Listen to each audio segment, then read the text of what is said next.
पूज्य सतगुरु की कृपा से गदराना गांव की साध संगत में ईश्वर की अलौकिक शक्ति का संचार हुआ।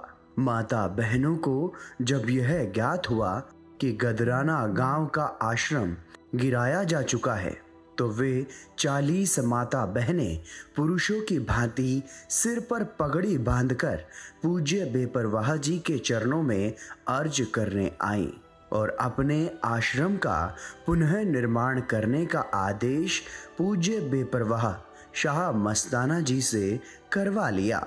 यह प्रसंग 12 जनवरी 1958 का है। इस दिन पूज्य बेपरवाह मस्ताना जी ने गांव श्री जलालाना साहिब में सत्संग किया। सत्संग में सिख पंथ के 10वें गुरु श्री गुरु गोबिंद सिंह जी के समय का उदाहरण देते हुए फरमाया, भाई, इन माता बहनों का दर्जा तो आदमियों से भी ऊंचा है। जिस तरह उस समय बीबी भागो ने 40 सिखों को अपने गुरु से बेमुख होने पर लताड़ा था तथा उन 40 सिखों को ललकार कर फिर गुरु की शरण में लाकर उनकी सिक्खी बख्शवाई थी, उसी तरह ये भी गदराना के 40 भागों हैं। इन्होंने मर्दों से भी ऊंचा काम किया है। आश्रम पुनः निर्मित करने के प्रश्न पर गदराना गांव के भाइयों ने अपने हाथ खड़े कर दिए कि ये हमारे बस की बात नहीं है। तब उनकी पत्नियों ने साहस दिखाते हुए आश्रम का पुनः निर्माण कार्य स्वयं करने की जिम्मेदारी लेकर पूज्य शाह मस्ताना जी महाराज के चरणों में अर्ज की थी और पूज्य बेपरवाह जी ने उस आश्रम का नाम डेरा सच्चा सौदा सतनामपुरा धाम रखा। आप जी अपने सदगुरु की मौज में रहते हुए ऐसे अनोखे खेल को चुपचाप देखते रहे। उस समय आप जी तनिक भी विचलित नहीं हुए, क्योंकि आप जी सदगुरु की महिमा को जानते थे, लेकिन आश्रम की मर्यादाओं का सम्मान करते हुए बाहर किसी व्यक्ति से इस बारे में कोई चर्चा नहीं करते थे। इस प्रकार पूज्य शाह मस्ताना जी महाराज ने 18 दिन श्री जलालाना साहिब आश्रम में रहकर आप जी की कठिन से कठिन परीक्षाएं ली तथा आपके सहनशीलता एवं आज्ञाकारिता सहित समस्त गुणों को देखकर पूज्य बेपरवाह मस्ताना जी आनंदित हो गए तथा इसी मौज में आश्रम का नाम मस्तपुरा धाम के स्थान पर मौज मस्तपुरा धाम रख दिया।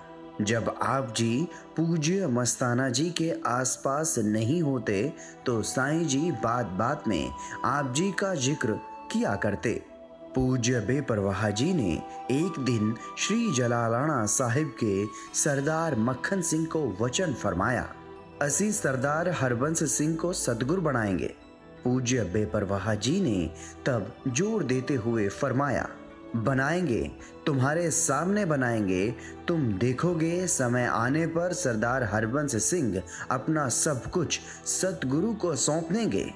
एक दिन आप जी थोड़ी दूर संगत की सेवा में लीन थे।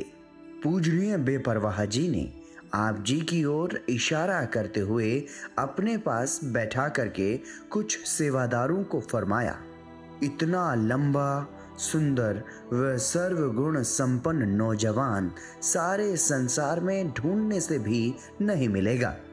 एक बार परम पिताजी ने अपने साथ सेवारत मक्खन सिंह से कहा कि हमने सुमिरन करने के लिए मौन धारण करना है। इस बात का जब पूज्य बेपरवाह जी को पता चला तो उन्होंने आपको संबोधित करते हुए वचन किए, अपने अंदर सदगुरु के दर्शन करने के लिए मौन धारण करना चाहते हो तो पहले बाल बच्चे घर परिवार का त्याग करके आश्रम में आओ, फिर मौन रखकर सुमिरन करना। हम दावा करते हैं कि आपको अवश्य ही सदगुरु तुरंत दर्शन देंगे। इस प्रकार पूज्य बेपरवाह जी समय समय पर आप जी की परीक्षाएं भी लेते रहे और जब समय आया तो आप जी ने सदगुरु के आदेश पर घर परिवार सब कुछ त्याग दिया। श्री जलालाना साहिब से सरसा वापस आते समय पूज्य शाह मस्ताना जी ने आप जी को फरमाया, सरदार हरबंस सिंह, हमने तुम्हारी परीक्षाएं ली किंतु तुम्हें पता तक नहीं चलने दिया। शाह मस्ताना जी ने गांव के ही श्री चंद सिंह को हुक्म फरमाया, चंद सिंह, आपने डेरा मौज मस्तपुरा धाम की संभाल करनी है, क्योंकि सरदार हरबंस सिंह तो हुक्म में हो गए हैं। इनको सद्गुरु बनाना है। इस आश्रम में बहुत दूर से संगत आया करेगी। सबसे प्रेम करना, बस हुक्म की सेवा को पूरा निभाना। इतने वचन करके शाह मस्ताना जी डेरा सच्चा सौदा कंवरपुरा होते हुए डेरा सच्चा सौदा सरसा आ गए।